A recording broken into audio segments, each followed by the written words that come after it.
We'll go ahead and get started. I think we have everybody joining in. Can y'all hear me? Yes. Okay. Yeah. All right. So we're going to go ahead and get started. Thank you so much for joining us today and for investing in yourself to get your budget in order and or start a new habit of having a budget. If you don't already have one, you're in for quite a treat. Having a budget is very empowering. And so when this session is over, you're going to feel much better about yourself, and your whole household is going to benefit from this. I would go forth to say even your entire community. So building a basic budget is what we're going to be talking about today. Some would say it's very elementary, very simple, but at the end of the day, sometimes we just need a little bit of help with it or need to be reminded of some things so that we can restart ourselves, get on track. So we're going to start with a little exercise, and you can use your chat box to answer. I'm going to hold up a money jar, much like what you see on the screen. Can you everybody see me? Can you see the jar that I'm holding? Yeah, it looks good. Okay, so you can take a guess. And in this money jar, I only used quarters and dimes. And so I want you to tell me what you think I came up with as a total amount. Take a guess in the chat box. And my marketing team is on the line with me. Thank you to them. And they'll have some type of gift card or something that they'll mail out to the winner. So take a guess at it. Just putting away some quarters and some dimes in this jar. Tell me how much money you think I came up with. And let me know if you can't see. Can you see this? Can everybody see? All right, so just take a guess at that. Again, just food for thought, just thinking about putting some money away, putting some money to the side, how you can use that to maybe go toward a bill or go towards something you want to do for entertainment or go towards some designer outfit you want to buy and you just don't have it in the budget. You just want to put the money aside in a jar like this. Sometimes it may take 2 or 3 fill-ups to get what you want, but this is just a simple concept. And that's what we're basically going to be talking about today. Different tools, different concepts we can use to maximize our money to get the most out of the money that's coming through our hand. The benefits of money change, the benefits of managing money. That's basically what we're going to be going through today. At the end of the day, you're going to have some better ideas of how you can manage your money and the benefits you're going to see. Okay. I'm sorry, guys. There's a small glitch in the screen. If you can just give me just a second. And so just so you know, we're in different places operating the screen and me doing the presenting, so you may see a little bit of that. So I think we skipped over some. I don't think that's the first one.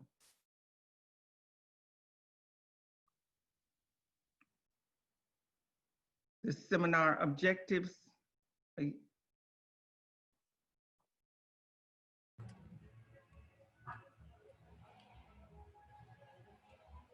It's just going to go right past that one. I do not know. Okay.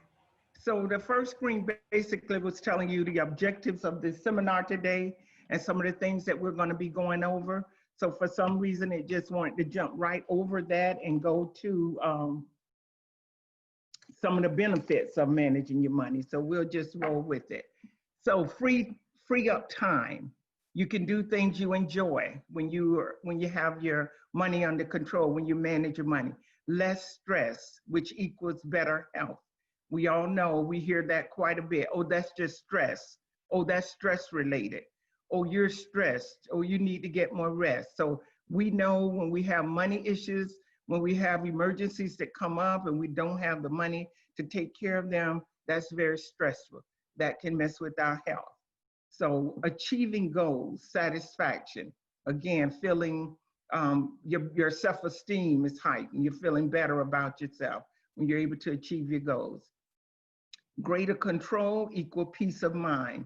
When you feel you're in control, you got a situation you need to take care of, you have the funds to take care of it because you manage your money well, you're gonna have peace of mind.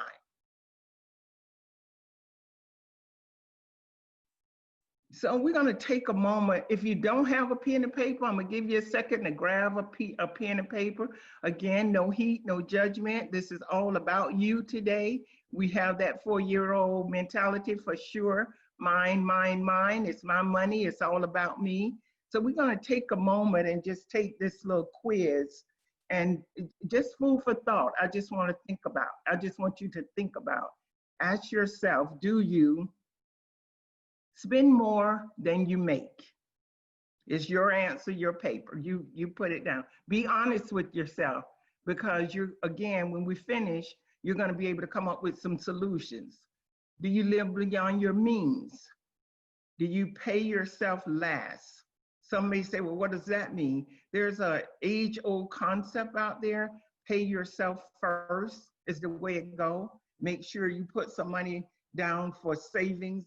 As we go through these slides, you'll see where they actually you list your savings as like an expense that you have to pay out, meaning I have to put some money to savings. Don't wait and do everything you want to do and then hope you have some left. So that's what that pay yourself last is. And if you're doing that now, you're still okay, because again, you're going to learn today a better way to do that.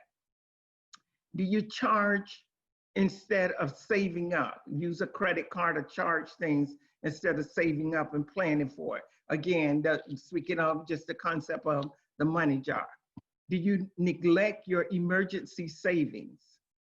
Do you spend uncontrollably? So these are just some things you answer for yourself. Just give yourself a moment and think about it. Be honest, knowing that you're going to be better when you hang up the phone call than when we started. And every time I say you're going to hear me refer back to we, because we're learning with you. So that's why I said at the onset, we're glad you joined us, because this is a learning experience for us as well. During this pandemic, we've had a lot of time to think about a lot of things.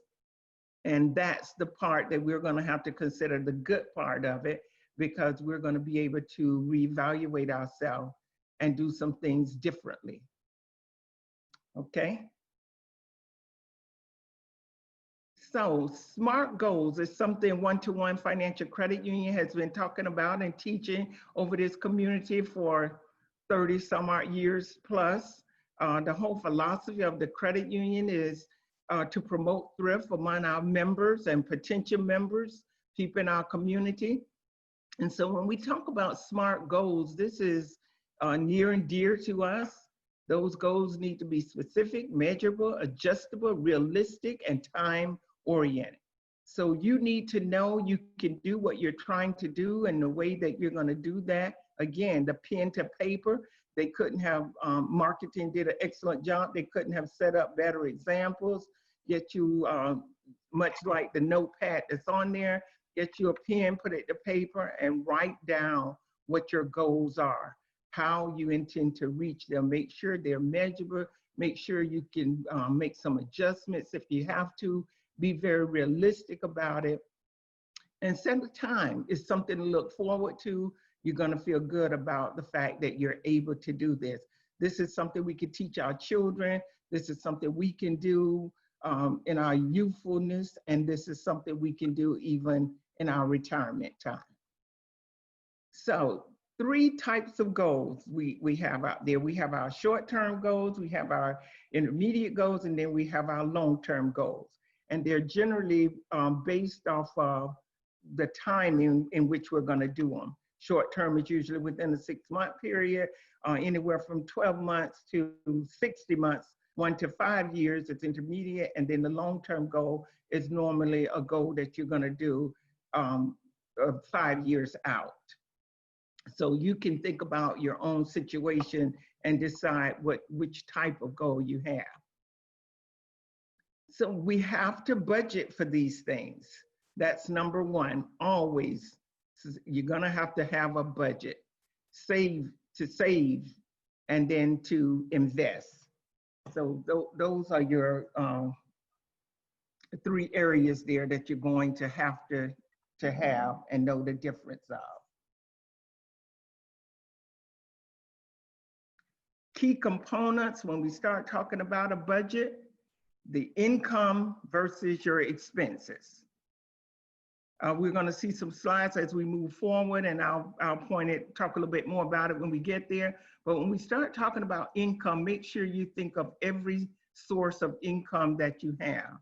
And then on your expenses, make sure that you're thinking about everything that we're doing for money to go out.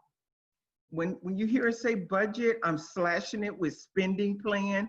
Again, our style of speaking with you is just to get you engaged and have you know that you have options, even with your wording.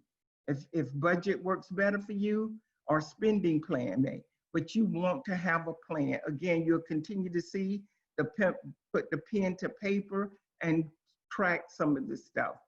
Live within your means, decide where your money is going, make informed choices, control your financial future.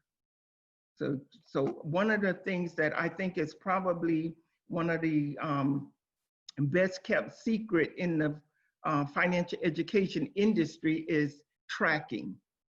And I'm going to just give you that assignment, even though I'm not going to be that teacher, come by and check it and see how you did. You're going to do that for yourself. But starting right now, when we get off of the call, start tracking your money for about a week. Find out where your money's going. And we'll talk more about that. But that's probably one of the best kept secrets out there, to just find out where the money is going. How are we spending the money that we have? So basically, there are 5 steps to successful spending. And those 5 steps are: list your monthly sources of income. If that's income you earn, if that's an inheritance or a trust fund that you're getting, if that's money that's being given to you, if that's money from stocks or some type of interest that you're receiving, make sure you list all sources of income. Sometimes we have stuff coming in at us and we really forget about what we have coming in. So list all sources of income. Determine where your money goes. Again, that's that tracking. Find out, what are you doing with your money? Balance income and expenses. Create a balance there. Find out, are you overspending? What are you doing with the money you have at the end of the month? Review and communicate. Communicate is going to be essential here, because if you're doing your budget with someone, or even if you have children, it may be that the culture in your house is the kids don't need to know. But this is a day to just rethink that. Would it be a good idea to involve the family in a meeting where we communicate what all we're having to do and what it costs us to do it, how we can do it better? So once we review, we're going to communicate. And then manage your system is number 5. And so the slides ahead will go into it a little bit more in depth on each one of those 5 things. So step 1, this is sources of income. So these are just some areas that maybe you're getting, or maybe this is not what you're getting yours from, but this is just some example. So pensions, interest, bonuses, there's a big old other there, of course. So other always include all of those things that one individual may be getting, another one is not. Earned income credit, gifts, tax refunds, rental income, paychecks, of course, Social Security income. Like one could have been added during this pandemic with the stimulus money. So any income that you're getting, you want to include in the budget so you will know what happened to that income when it's all gone.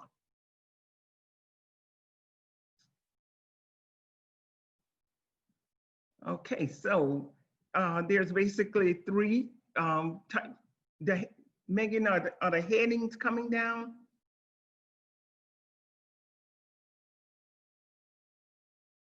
Okay, so you have the fixed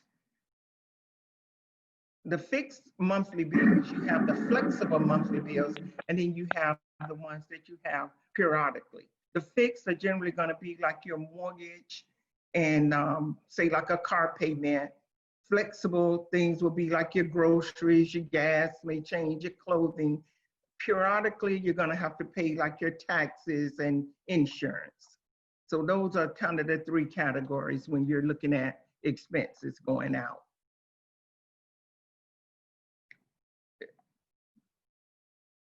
The categories here are dealing with what do we do? What type of expenses are we having to buy? This, you may have heard us at workshops speak on this as two simple categories, needs versus wants. But this talk about things that are necessary, we have to have. Then we talk about discretionary things. Then we talk about personal items, and then miscellaneous. Don't just throw a whole lot of stuff over into your miscellaneous. Make sure your miscellaneous are specific. So again, so you can see where your money is going. Okay.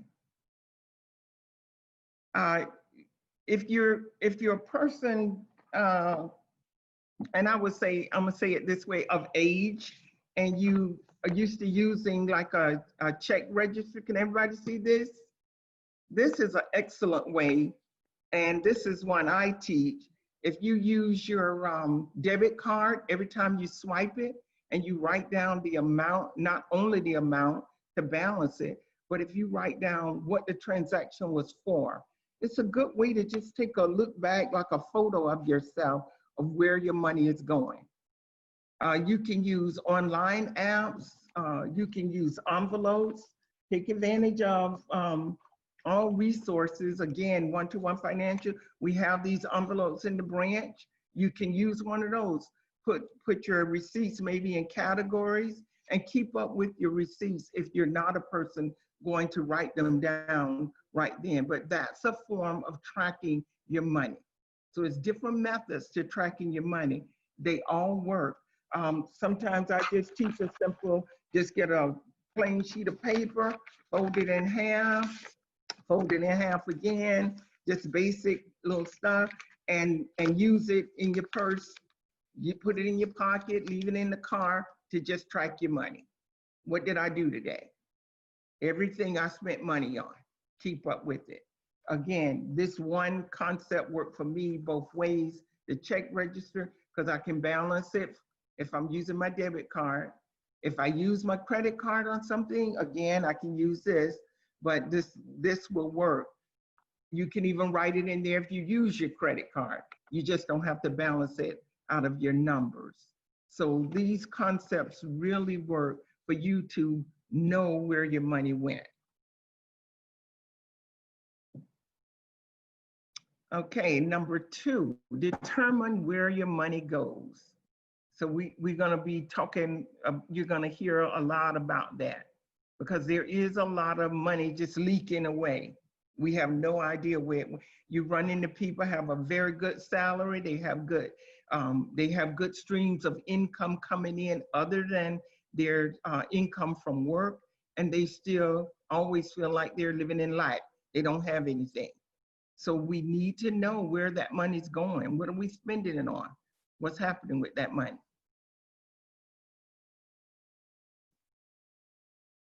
However you track your money, communicate. That goes back to that family meeting. Find out who's doing what's going on, how can we do this better, get some best practices, find out from each other even. What days are you going? This day they have specials. There's things that we can share with each other that can help us. We don't have to drop all of our habits. We can just enhance what we're doing so that we can enhance our income.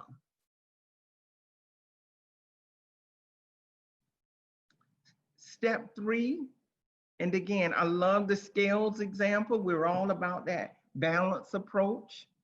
You want to take your income, your expenses, you want to have an accountability model where you make sure there's a balance there.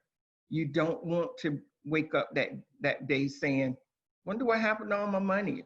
Why am I down to zero and I still have all of these expenses to pay. So that scale is very important. A balanced approach, hold yourself accountable to balancing your income up against your expenses.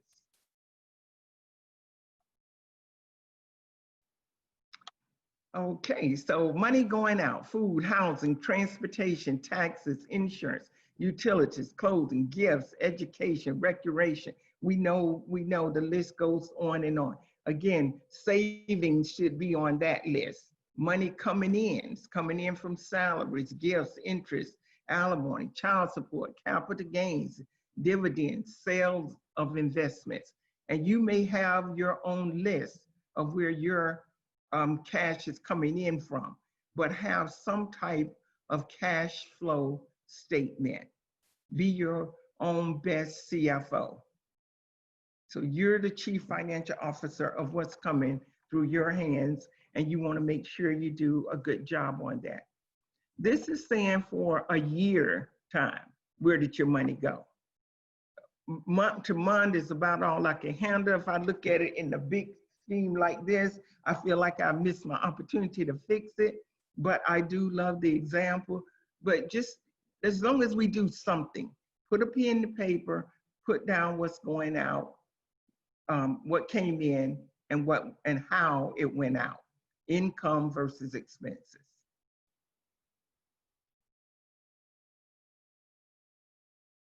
Does your plan fit your goals? So that's where your SMART goals are going to come in, and you're going to create a plan to fit your lifestyle. That's why I started out saying about the selfish attitude of maybe that 4-year-old saying mine, because this is all about you. No one can create a budget for you, in my opinion, and expect it to work. So you need to get in there. You need to get involved. You need to make sure you have some things that you like to do in there, some things you want. It's more likely that the budget is going to work if you have things in there that you want and that you need to do. So it's personal. It's all about you, custom made for you. Pitfalls that could destroy your spending plan. And I love that they say could, because we're not going to allow it. We're going to get a grip on it. But there are some pitfalls out there that we have to be mindful of. So these are examples of things that can drain your budget dry.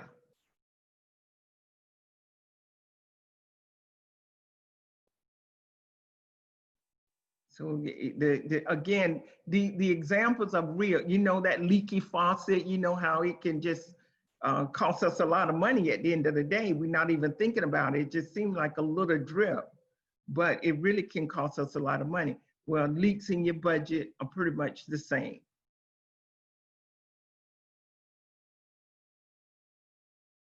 Did they ever come up, the different ones?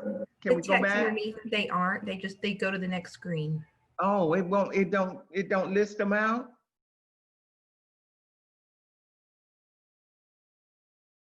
So I'm going to talk a little bit about those things that's leaks there, because I want you to think about those.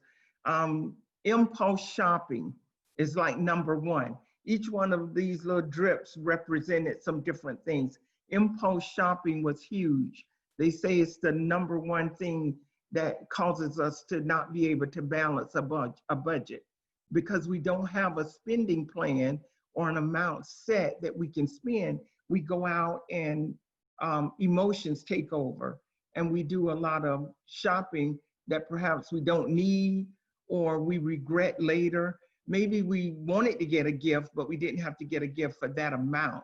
So the impulse shopping was really big on that list. So we want to think about that. It was even things on there like maybe watch how you drive, accelerating the car, driving so fast could be a way that you could cut back. So you think about for you and create that list for you, what those things might represent. Areas that you know that you kind of overspending in, or you could cut back in. And maybe it's best that it didn't show it because you can create your own. But overall, nationally, impulse shopping was the big one that we all had in common.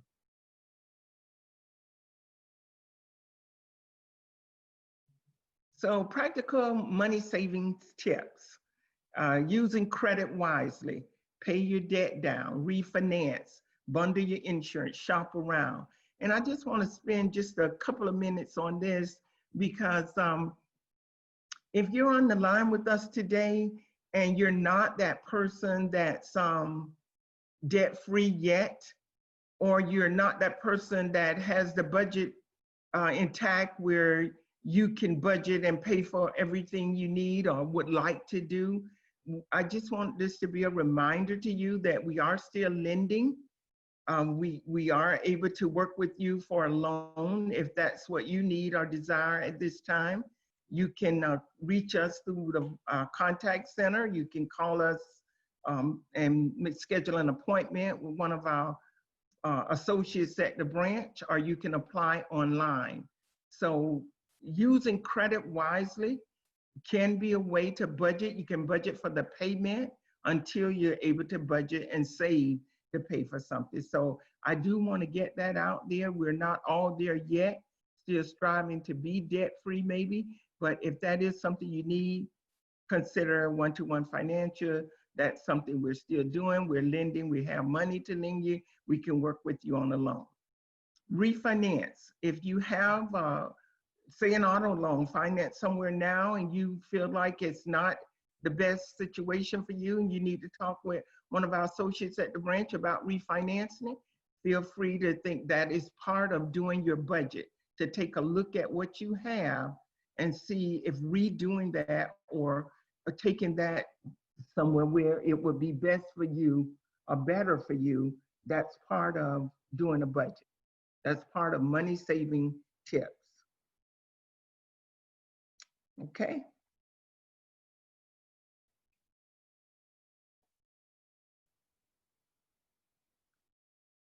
And so here we have more money saving tips. Use your payroll direct deposit. Make savings a habit. I throw this concept out there every time I'm talking with any group, whether it's children, retirees, whoever it is. We can all do, everybody in between, we can do this. Every time you get $1, put 20 cents aside. If you're way, above that and you got things together and you say, oh, I'm doing 30, fine. But if you have no concept, nowhere to start, 20 cents out of each dollar. Make your new $1 bill 80 cents.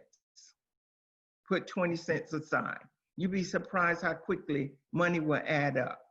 Use rebates and coupons. Adjust the thermostat. Drive sensibly. Don't go grocery shopping when you're hungry. Try taking your lunch. During this pandemic, a lot of us are working from home, so we getting that experience pretty much. We got that down pat. The step down principle. It's one that I still kind of go like that when I'm out talking to people. I'm very careful to tell you what to do. My ideal style of speaking with you is conversation style where you can talk back. I can't wait till this pandemic is over for that. Normally, Megan and Nicole on the line with me, they would have lunch and we would have something to give you, some swag from the credit union. So that part I really missed. So I'm a little bit more comfortable with the step down concept when I'm with you because you can see me and see that I'm not telling you what to do. But since my style is to give you options and you choose what's best for you, the step down concept is principle is really one I'll be very careful. So I'm going to give you just an example of step down because it can be a principle that can save you money. So there's all kinds of examples out there for step down. Some people say, shop at thrift stores or something like that. Maybe go to somewhere, take your clothes somewhere and buy some clothes from that, like something used. Step down could be like switch where you're having your coffee in the morning. Maybe you're going someplace that's $5 and you could have a cup of coffee that you would enjoy just as much for $3. So the step down concept is, again, just taking a look at something you're doing that's on that top step and costing, and just to keep it simple, $5, but you're going to take a step down, still get the same thing, what you want, your choice, but you can get it for less. So basically, again, you just want to be aware of your spending habits. If you sit down and take a minute at your look at your situation for a minute, it doesn't mean necessarily that I'm asking you to give up something that you really like or that you want, but maybe there's a step down that will work for you and keep you in the same category that you feel good about being in. So I'm not here to say, don't have your coffee, don't have your treat, don't have your designer outfit. I'm simply saying, if there's a step down from the red to the gold where you can feel good and get what you want for less, take a look at that. That's what the step down principle is all about.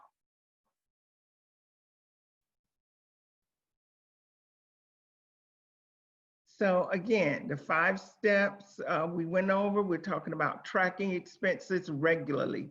Start today when we get off the phone, whatever you're spending, track it, write it down.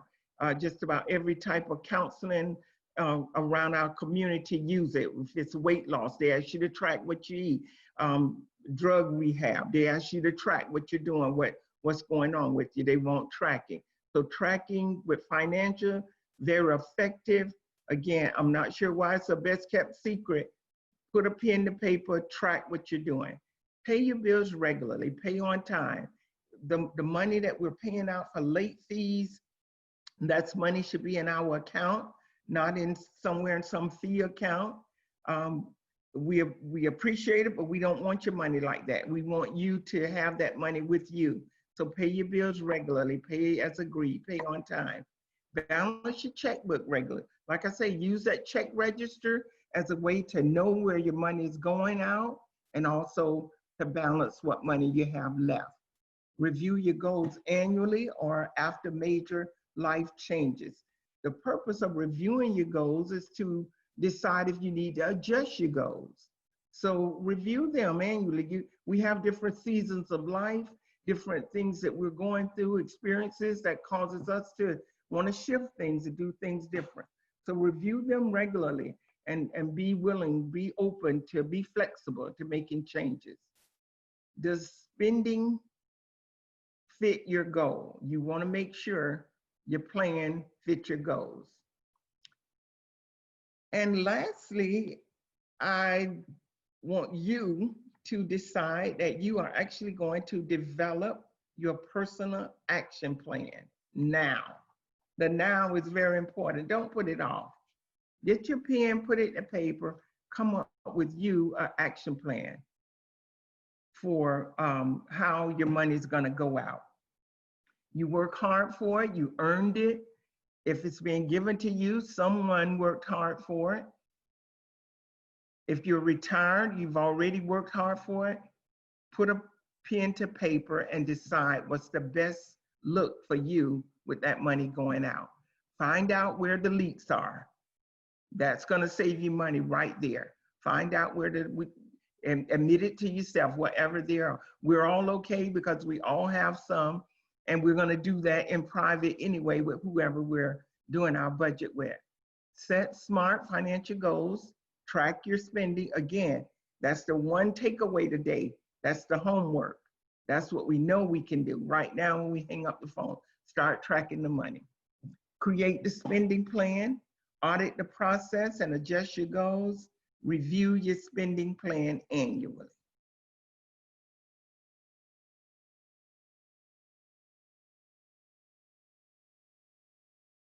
So remember, if to have more insight or more information about things we're doing, visit us at our website, 121fcu.org. My personal information should be coming up on the screen. We have ways that we can help you with just about any area of trying to improve your finances. I am your financial education specialist. My information is there. I'm going to give out my work cell phone that's not there, and it's 904-574-1416. If you want to talk about it personally when we get off the line, feel free to give me a call. Just know, beyond what I'm doing, we also partner with Green Path Financial Wellness. And so there's debt management plans they can help you with. Even the budget that some may say is very simple, others may say, listen, I need help with it. You can get on the phone with someone with Green Path Financial Wellness up to like 9 o'clock at night from the privacy of your own home and get help with that budget. So if you get off the line and you're that person that say, you know, this just didn't work for me, I need more, feel free to give us a call, visit us at the121fcu.org, and you'll learn more about the Green Path Financial Wellness there as well, up under our resources. And we do have time for some questions and answers. So if you're out there and you have a question, our team can unmute you and you can ask your questions. Yes, I was just wondering, is there any particular software that your organization recommends for to track finances? Oh, thank you. Great question. The Green Path Financial Wellness that I just spoke of, we partner with them and we pay them each month for our members to use beyond what we're doing. So if you visit us at that website up under financial educational resources, you will go to their page and they have all types of resources out there for you. Yes. Okay, thank you. I'm sorry, I stepped out a couple of minutes, so I missed that. But that's okay. It's Green Path. It's Green Path Financial Wellness. Okay. All right. Thank you so much. Okay. And great job. Great job. Thank you. Thank you. We're all doing multiple jobs, so I'm glad you stepped back in. Yeah. Questions or comments, concerns, or?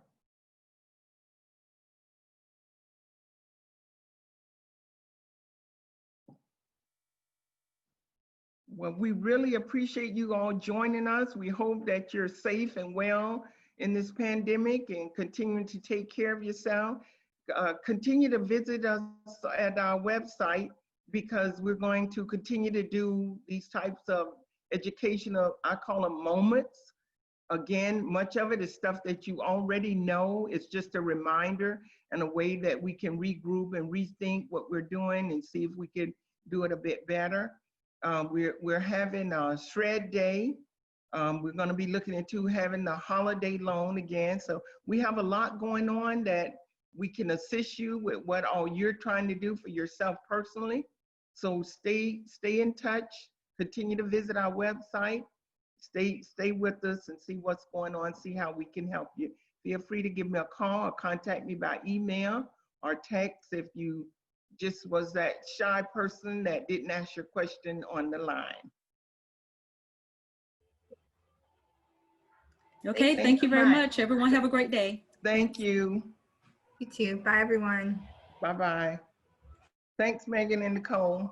Bye, everyone. Thank you. Bye, Ms. Gail. Thank you, dear.